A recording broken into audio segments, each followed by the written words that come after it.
prohibition manggagaling sa tao. Okay. Kung kami na ang nagbawal sa kanila, exclusion na yon. Medyo pantay-pantay lang kami diyan sa Senado. Hindi ako mas mataas sa kanila or mas powerful sa kanila na i-exclude ko sila sa hearing. Binigyan sila ng mandato ng taong bayan to be senators. So, meron silang pantay-pantay ang aming mga rights and privileges. At saka kung mapapansin ninyo, kung 10 minutes ang binigay ko kay Bato, 10 minutes din yung binigay sa iba. So, ganun din yung paggamit. Nasa sa paggamit lang ng oras nila. Basta up to 10 minutes lang sila. So, pantay-pantay po tayo. At saka, pwede naman tanungin si Bato actually. Kung meron silang gustong itanong ko kay Bato, isulat kasi nila. Bigyan nila ako ng katanungan na gusto nila itanong ko kay Senator Bato. Bakit bigla-bigla naman ata? Wala ka naman dun eh. Di ba? Ngayon magpapapress con ka. Para saan? Magpakilala na naman. Yes. Magandang hapon muli mga kasama. Dito naman si Viewers nagbabalik. At kung hindi ka na nakasubscribe sa ating channel, pasubscribe na lang po at hit mo na rin yung bell para updated ka sa ating mga video. Ano meron? Pero bago natin simulan ang ating talakayan, reaction. Pasalamat muna tayo. 51,000 na po ang bagong subscribers sa mga latihan na walang sawang sumusubaybay. Maraming salamat po sa inyong lahat. Isang like, isang share, all good sa po tayo dyan. Huwag kalimutan i-like ang video bago nyo panoorin. Ano nga ba ang pag-uusapan natin ngayon? Mukhang meron na naman atang isang young guns, di umano, bigla na namang sumausaw sa usapin. Utoy! Sikasihun niyo mo muna yung lugar nyo bago ka makisausaw. Kilala nyo ba ito? Taga saan ba ito? Mukhang nga nabaha ata yung lugar nyo, Utoy. Bago ka makialam sa mga usapin, ayusin mo muna yung lugar nyo. Mabigay ka muna ng ayuda. Bawasan mo muna din yung mga budget na nakatago. Ilabas nyo muna yung mga budget na nakatago para itulong sa inyong mga kababayan na nabaha. Sino ito? Ito isang nagmamagaling-magalingan. Pero may pilantik doon mo. Ang alin? Sabi na naman ni Rodel dito. Ang alin, Rodel? Ipasok natin kung ano ba talaga yan. Bakit sila bigla-bigla na lang nakikisaw-saw sa mga usapin na dapat sila ay hindi naman talaga, hindi muna sila nakikialam. Bakit ba? Pwede mo bang ikwento sa amin? Sino ba ito? Kuya, may problema ka ba ngayon o may problema sila ngayon? Ayan ang tanong ng ating kababayan na si Maria. Pasok! Bagamat ini-insist ni dating Pangulong Rodrigo Duterte na hindi state-sanctioned ang mga pagpatay sa ilalim ng kanyang administrasyon 2016 to 2022, pero mismo mga salita niya ang humuhuli sa kanya. Siya na rin mismo yung nagsabi na inutusan niya ang mga pulis na i-encourage yung mga nanlaban, yung mga suspects dun sa drug trade. Ini-insist niya na dapat daw talaga ay merong marahas na gawin doon sa mga suspect. Kaya ang effect nito sa ating mga pulis ay gagawa sila ng paraan para maudyok yung mga drug suspects na manlaban talaga. Ibig sabihin kahit yung nanlaban narrative, yung ganong modus ay nanggaling mismo sa mga pulis. At ang bottom line nito ay mismo ang dating presidente, siya ang nagdulot ng ganitong libo-libong mga patayan sa ilalim ng kanyang administrasyon. Simply put, state policy ang patayan sa ilalim ng kanyang administrasyon. Kaya naman hindi na maikakaila at hindi na maidadaan lamang sa mga palusot na joke lang yung kanyang mga sinabi. Kasi on record nag-oath siya at nag-testify siya sa isang official proceeding ng legislative branch, which is this time ang Senado. Bagong script ba yan, kuya? Yan ba ngayon ay nakuha na nyo ng panibagong detalye, panibagong kwento para maglahad na naman kayo kung ano ang gusto nyo ikwento? Di umano, ang sabi ni Maria dito. Bakit bigla-bigla naman ata? Wala ka naman dun eh. Di ba? Ngayon magpapapress con ka. Para saan? Magpakilala na naman. Makilala sa susunod. Para pagdating ng eleksyon, kilala ka na. Ganun ba, di umano? Asikasuhin mo muna, dapat mo asikasuhin, ha? Tsaka hindi ka naman imbitado dyan sa Senado. Diyan lang kayo sa Kamara. Okay na kayo doon. Mamaya, sasabihin dito sa video, abangan nyo makasama. Kung paano sabihin dito ni Senador Coco Pimentel na itong mga ito, itong mga ito di umano ay mahihilig lang mag-contempt. Kaya nasanay daw yung mga taong bayan na pumapabor sa kanila na laging inaabangan ay contempt. Tuloy mo, kuya. Kaya dapat lamang na imbestigahan din, hindi lang ng Senado, pero maging ng Quadcom sa Kamara, kung paano ginamit ni Rodrigo Duterte ang confidential and intelligence funds ng Office of the President. Ano ba ang usapan? Ano ba ang unang gusto nyo iimbestigahan? Di ba sabi nyo una, EJK? Ngayon, confidential pa naman. Ano ba talaga, kuya? Hindi ka ba tuwan-tuwa na Senado na nag-iimbestiga? Mas gusto nyo pa taasan ang Senado. Nakakatuwa naman talaga itong mga ito. Sige, pagbibigyan namin, magsalita ka pa, kuya. Sige, tuloy mo. At doon naman sa paano umasta ang ilan sa mga senador na sila din mismo ay sangkot na pangalanan na mayroong papel sa naging peke at madugong drug war ni Rodrigo Duterte. Dapat lamang na umupo sila hindi bilang mga interpellator. Dahil merong conflict of interest kung ganun yung kanila magiging papel dun sa inquiry. Dapat si former PNP Chief Bato de la Rosa tsaka former Presidential Assistant Bongo ay umupo bilang mga resource persons. At malinaw na kapag resource person, ang trabaho ay sumagot sa mga tanong. Hindi dapat sila yung nag-post ng mga tanong. Kaya tuloy, napabastardize nila yung tunguhin na magkaroon talaga ng mga patas na mga investigasyon nang layunin ay mabigyan ng hustisya yung mga naging biktima ng drug war ni Rodrigo Duterte. Nakakabismaya at nakaka-insulto din na tawagin ni former PNP Chief Bato de la Rosa na propaganda lamang yung paglalahad ng mga testimonya ng mga pamilya o ng mga kinatawan ng mga biktima ng drug war. Yun ang sabi mo. 'Di ba? Mas maganda siguro, pumunta ka doon at doon mo sinabi. O kaya mismong harapan ni Senador Bato. 'Di ba? Nagtataka nga kami. Hindi ka naman pala kasali diyan, bigla-bigla ka na lang, nakakagulat ka naman. Eto sinabi rito mga kasama. Ay nako, magkakaalaman na. Kung ano talaga ang problema. Yun ang sabi ko nga sa inyo. Pag dating ng kasagsagan ng kampanyahan, February, start na po yan. No? Mag-isip-isip na yung mga nasasakupan nitong mga to kung sino-sino yung mga miyembro ng Tuwadcom. No? Tsaka yung mga nagyayabang, nagmamalaki, nag-aangas-angasan na mga representative, mga party list. Kagaya nung isa, nagsalita, party list lang yan, di umano. No?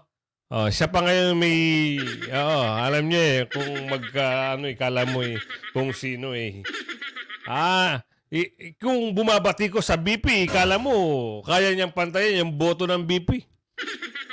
Libo lang naman di umano yung boto nito kaya tandaan niyo mga kasama, malapit na po ang eleksyon. Yung alam niyo may bantot at alam niyo yung trapo. Alam niyong mga sagabal sa buhay, sa mga pag-unlad ng bansa. At alam niyong mga kurap, di umano. Itong mga ito, huwag niyo na ho iboboto. Sayang ho ang boto niyo para dito. Ngayon, anong usapin na naman? Bakit na naman may ganito, may ganiri? Gusto niyo ba malaman kung ano yung kwento? Sasabihin ko sa inyo kung ano yung usapin dito. Bakit? Kung bakit, nagsalita na ang senador patungkol dito. Ano ba yan? Isang interview ito, biglang interview para may paliwanag. Kasi maraming bumabatikos. Sabi daw marami daw parang may bias. Yun lang ang narinig natin. Kaya tayo hindi naniwala na itong investigasyon sa Senado ay hindi bias. Meron nagalit. Dalawa, mangilan-ngilan, gigil na gigil. Kasi yung nagsasalita at nagtatanong, talaga malaki ang galit sa dating Pangulo. No? kilala nyo kung sino yun. Kung kilala nyo, i-type nyo dyan. No? Yung dating, anong pangalan ng Saba? Ay, ano pangalan? Kung kilala nyo, i-type nyo din kung sino yun. Yun ay mga galit na galit. Nakakatuwa, ano? Sila pala, according sa video na napanood natin noon, anong mga nakarang araw, nireaction na lang natin. Pinanood natin eh. Nakakatuwa.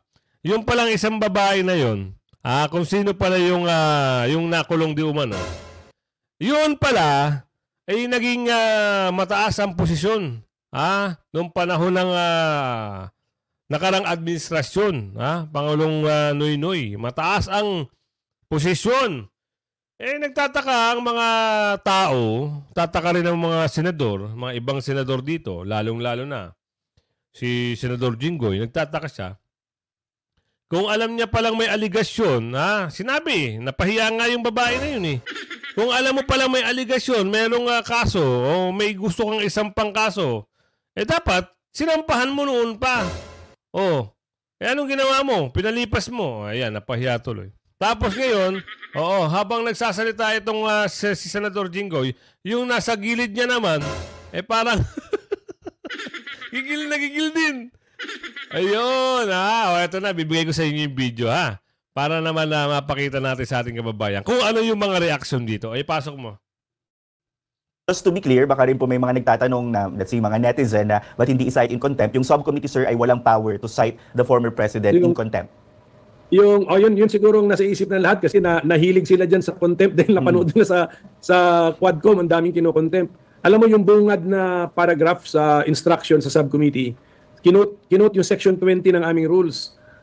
You do not have the power to cite in contempt. Nakasulat yun. So, ang basa ko doon, the only power ng subcommittee, kunyari merong totally unruly behavior, is to exclude yung tao. Hindi, wag mo na siyang ipatestify, paalisin mo siya sa hearing, sa premises ng Senado. Sayang naman kasi nga gusto nga natin marinig yung testimony ni former President. So, napagsabihan naman siya, but apparently, syempre, ako kasi kilala ko rin naman siya personally na hindi niya talaga maalis sa language niya yan. So, siguro ano na lang yun, ang tawag dito one and only incident given the unique personality of the witness plus the fact that it was a subcommittee na which really could not cite in contempt any person. Except, ang basa ko na lang yun, except talaga for truly unruly, disorderly behavior. Yun na pwede nyo pong palabasin na lang yung resource person kung maging ganun yung attitude niya. But sir, in your view... Kunyari, nang gugulo na, hindi ka na talaga makahiring kasi ang gulo-gulo na. That's the only time pwedeng mag-contempt. Ang tanong namin, Senador, bakit sa Quadcom? Sa Quadcom. Bakit doon hindi naman na bastos, hindi naman ang gugulo, maayos pag tinanong. Kung tatanungin maayos ang pagsagot. Kaso nga lang, ang gusto na itong mga nagtatanong, kung ano yung tanong nila ay aaminin. Bawal pala yun. Yun lang ang gusto namin maliwanagan, Senador. Baka naman pwede mo kaming bigyan ng konting idea pagdating doon. Kagaya nga sabi ni Senador, no? Wala pala sa mga rules na gano'n. Unless, nanggugulo o mayroong na ginagawang hindi kaganda-ganda, ayun pwede. Tuloy. In my opinion, that's the only time pwede mag-contempt. But even if sabihin nila, wala kang power to cite in contempt, ang remedy mo is paalisin mo na yung tao. It's not a contempt citation, pero paalisin mo na kasi nanggugulo ka na Senator, in your view, did President Duterte seem to fully acknowledge the gravity of the human rights concerns raised during the war on drugs? Do you feel na na-address niya po itong mga concern with the seriousness that they deserve? Ayan yung Food ALSA. prices are soaring in northern Gaza. Markets are suffering from a severe... That is his testimony. I-assess natin yun. At ma-assess natin yun using the words na ginamit niya, di ba? Kasi yun ang recorded Pero kung maalala ko, talagang yung kanyang sinasabi doon, narinig na natin yun actually. Narinig na natin yun sa labas ng Senado, di ba? Para yung statements niya doon, yun din yung mga sa video footages, halos parehas So ang ano na lang ngayon, ang difference ngayon, under oath yon, recorded yon. So kung gagawa na ng report yung subcommittee, ang una namin siyempre pipiliing na material, yung material na hawak namin, yung shinare sa committee. Although hindi naman bawal mag-research din outside of what happened before the committee. Pero siyempre, mas maganda, mas mabigat na material yung na-share Yung sa hawak harap nila. ng committee. Okay. Yes. Sir, at some point, it was also noticeable na may mga nagtatawanan or mga nagpapalakpakan during the hearing. And for some family members of the EJK victims, according to Father Flavi Villanueva, nakausap po namin siya yesterday, he said that for the families, they find it offensive. Ano po ang masasabi nyo dito, sir? Correct. Ano yun? I understand. I understand. Siyempre, 6,000. Ang official government number is around 6,000. Merong NGO number na umabot sa all the way to 30,000. Siyempre, kung mamatayan ka nga naman na hindi nga naman na-solve, tapos may label pa or allegation na involved sa drugs or involved sa krimen, pero hindi na-solve, siyempre masakit yun. Na-understand ko po yun. Na-understand natin yun. Pero yung tawanan kasi talagang may mga light moments sometimes, kahit naman yata dun sa Quadco, may time din naman na meron din sila mga light moments because it's part na rin ng Filipino culture yung may light moments tayo. Pero kung may mga na-offend sa light moments or kung may makita sila sa background na nakasmile, kung tama man ang konteksto o hindi, pero ma-offend sila, na-understand ko po yun kasi namatayan nga sila eh. Ang iba naman, let's say yung hindi namatayan, na-disrupt ang buhay, nagulo ang buhay dahil dyan sa Philippine War on Illegal Drugs or dahil sa mga EJK incidents. Although, iklaruhin ko, Tristan, na ang jurisdiction talaga ng subcommittee is the Philippine War on Illegal Drugs. Yo. Although maraming overlap yan sa EJK, pero hindi po ito about EJK na lahat ng patayan na hindi nabigyan ng lunas o ng solusyon dapat imbestigahan ng committee na ito. It's about the Philippine War on Illegal Drugs. Okay. Oh, yan, malinaw na mga kasama ha. Yung investigasyon about illegal drugs, war on illegal drugs. Kasi etong mga ito, yung nandiyan sa kabila, pinapasok yung EJK issue. Di ba? Kagaya nung nagsalita kanina. Patayan di umano. Pinapasok pa rin sa issue. Kaya nga, dinabati ko sila o nakapagsalita sila ng meron daw bias di umano, maliwanag. Sinabi ni Senador Coco Pimentel. Maliwanag na sa'yo, kuya. Sige, pasok. But sabi nga po ni Father Villanueva, in addition to that, it was the most painful thing na na-witness niya during the hearing. As chairman, would you set the rules in the future hearings na sana, since ang pinag-uusapan ay patayan, mga namatayan during the war on drugs, ay ilimit yung mga ganitong actions, although minsan hindi naman po mapipigil talaga yung crowd or yung mga tao na... Ako na sasagot nito. No? Kontrolado ba ng mga senador kung ano yung emosyon ng mga tao, yung mga crowd na nasa gallery? Kuya, sige nga. Kontrolado rin ba ng mga taga-kamara? Kung nagtatawanan din, di sila kasama sa kamara, yung mga kongresista, mga representative, kontrolado din ba nila yan? Meron tayong iba't ibang damdamin, feelings, kumbaga. Hindi natin saklaw kung ano yung magiging reaksyon ng ibang tao. Ganun lang kasimple. Bakit tatanungin mo pa yan sa mga ganyan? Di sana wag na lang magpa-attend ng mga tao. Sila na lang doon para hindi sila makarinig ng masasaktan pala sila. Tuloy. Nasa paligid. But would you put emphasis on that kind of behavior? Well, ano na yan, sa level ng Senate, hindi na kailangan isulat yan, dapat alam na yan. So let the price to pay be political. Yung mga nakapansin na mga ganito, seryosong bagay na ginagawa nating light o ginagawa nating joking matter, hindi na kailangan isulat yan na sana wag niyong gawin. O hindi naman sa labag sa batas na gawin mong light, pero sana wag mong gawin. Pero kung ginawa mo, let the price that that person pays be political. Political ang price niya. Wag na siyang suportahan ng taong bayan. Okay. Sir, additional from Father Villanueva, they felt na parang napaka-konti ng oras na naibigay sa pamilya ng EJK victims. Parang hindi raw po sila nagkaroon ng sapat. Kuya, ang sabi nga ni ni Senador, yan ay investigasyon sa illegal na drugs. War on illegal drugs. Hindi EJK. Kasasabi lang kanina, kuya. Diba? So ano ba to? May kulay po ba ang interview nyo? Diba? Ito parang ano lang, parang be fair, Kasi sinabi niya na kanina, uulitin nyo. Di ba? Hindi mo ba naintindihan, kuya, kung ano yung sinabi? Investigasyon sa illegal na droga, laban sa illegal na droga. O sige, tuloy natin. Na pagkakataon para ilahad yung kwento ng mga nanlaban. Would you give them more time sa mga future hearing po? Correct. Correct. Kasi nga, sabi ko nga, baka masyadong excited lahat. Akala nila, first and only hearing. First hearing lang po yun. Kaya nga si Father Villanueva, pinasalita na natin para may overview tayo. Hindi naman si Father Villanueva kasi member ng family na namatayan dahil sa Philippine War on Illegal Drugs, pero nag-spend siya ng maraming oras sa mga 312 families na naapektuhan. So alam niya yung damdamin nila, alam niya yung mga stories nila, alam niya yung mga statistics nila. So pinapresent natin siya. Pero ang mas magandang evidence is yung mismong family.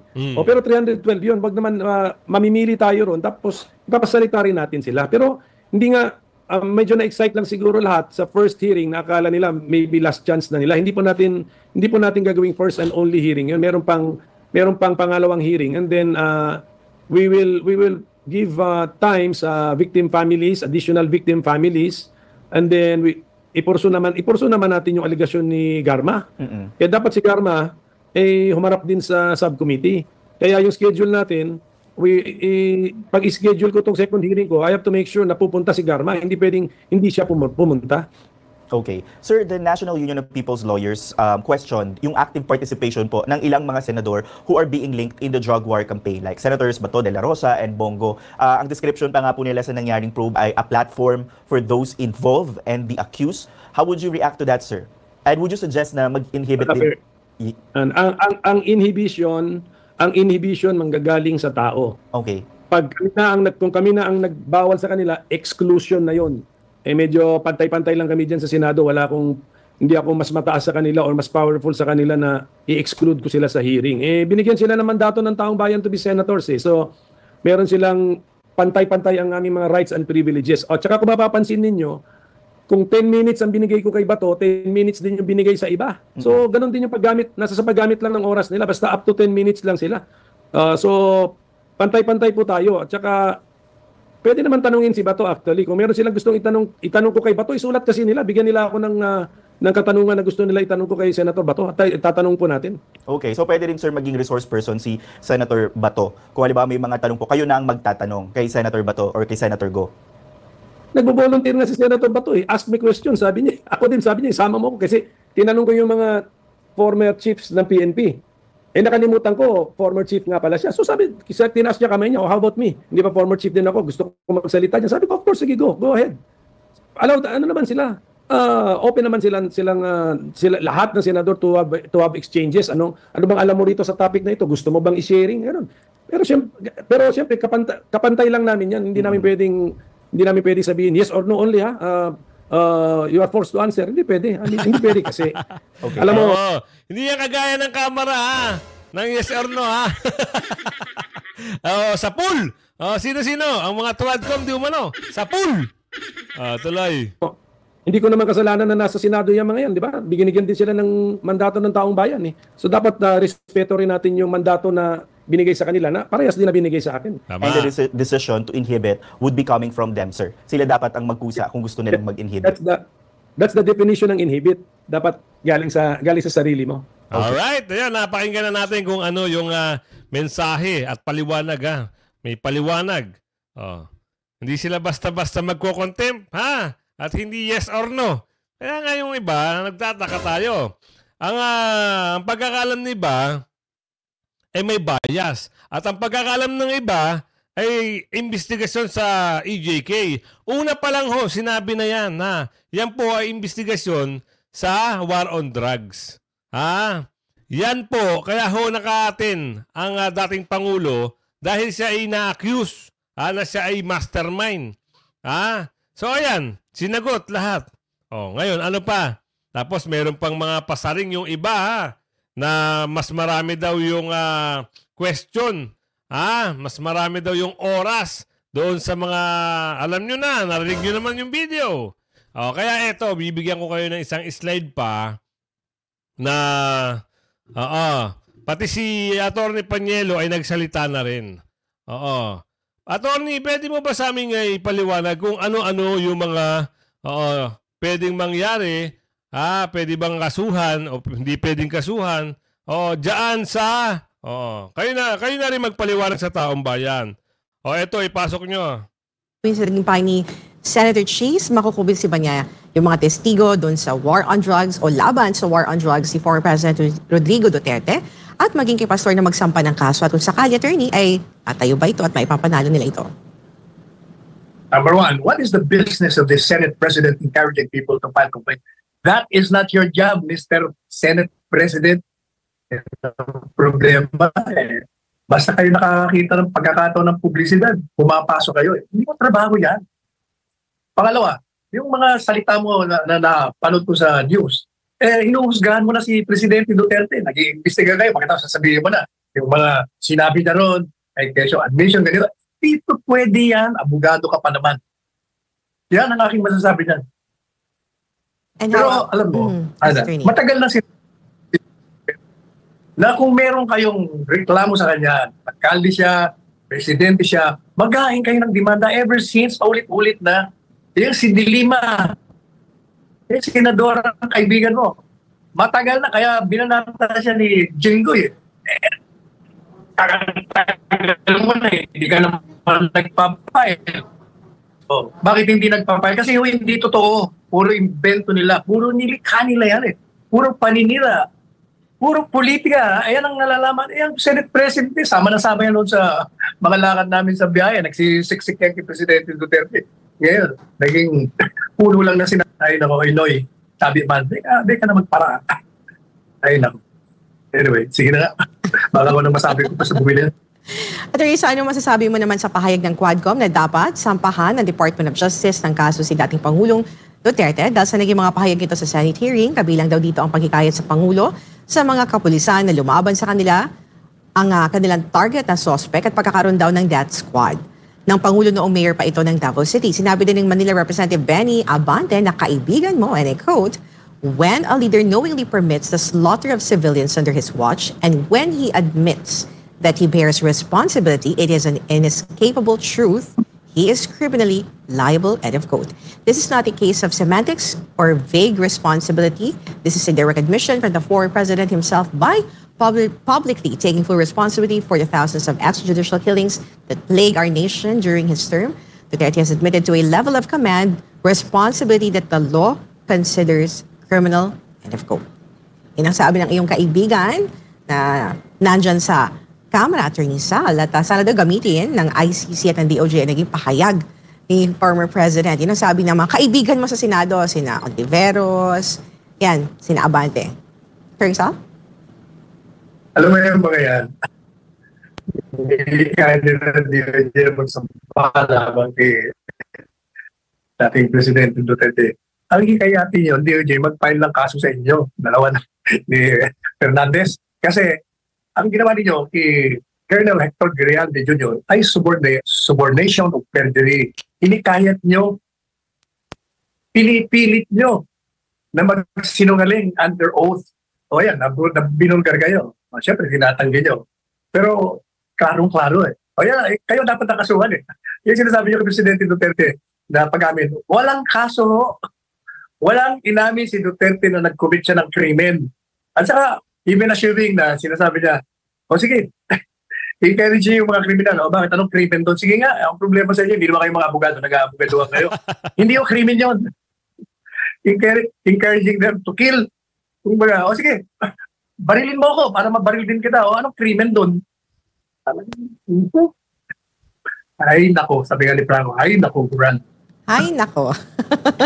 Attorney Sol Aminado, isang political analyst na ibang-iba daw talaga ang peace and order situation na bansa noong panahon ni former President Rodrigo Duterte dahil sa kamay na bakal nito, lalo na sa laban kontra illegal na droga. Ramdam din daw niya na mas ligtas ito at ganyan din, Attorney Sol, ang nararamdaman at obserbasyon ng marami nating mga kababayan. Kaya kahit bumaba na ito sa pwesto ay malaki ang respeto sa kanya na mas maraming Pilipino. Tama ba ikaw, Attorney Sol? Ano masasabi mo dyan? Hindi na kailangan ng isang analyst yan. Kasi lahat tayo, lagi tayo lumalabas. Ikaw, ako, lahat. Yun naman ang sinasabi ng lahat. You don't need an analyst to give that analysis. Klarong-klaro na yan sa lahat ng tao. Alam mo, Attorney Sal, natatawa lang ako dun sa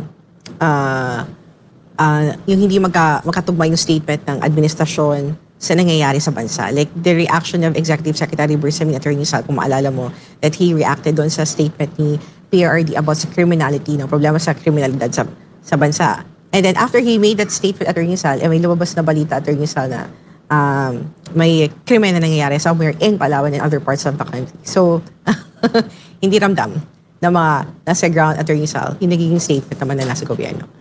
Samantala, Attorney Sal. Yes, Attorney. Hindi ka nagay mga statistics na yan. Mm-hmm. So, ewan ko nga kung how you would describe this kind of statistics na mali. False. Mm-hmm. Yan mga kasama, narinig nyo naman yung pahayag ni Atty. Salpanielo. Ha? Wala naman daw kaso doon sa statement. Hindi naman talaga crime yun eh. At saka walang pag-amin ng Pangulong Duterte doon sa investigasyon. O sige, halongkatin nyo. Meron bang crime doon na, sige, hikayatin mo yung mga kriminal. Pag lumaban, ganun nga. Ano bang kaso yun? Kung ipapile siya ng kaso, ano bang krimen ang nagawa nun? Meron ba ang paglabag doon? Yan ang nagagawa ng magaling na abogado sa mga nagpapanggap na Ayan nga, sabi ko nga sa iyo, kung meron kang komento, suggestion, i-comment mo sa comment section. Pag-usapan natin yan sa susunod na vlog natin. At huwag nyo kalimutan, i-like, share ang video ha. Sang like, sang share. All goods na po tayo dyan. At kung hindi ka pa nakasubscribe, mag-subscribe ka na at huwag kang magpapahuli ha, sa mga latest na issue. Hanggang sa muli, bye-bye.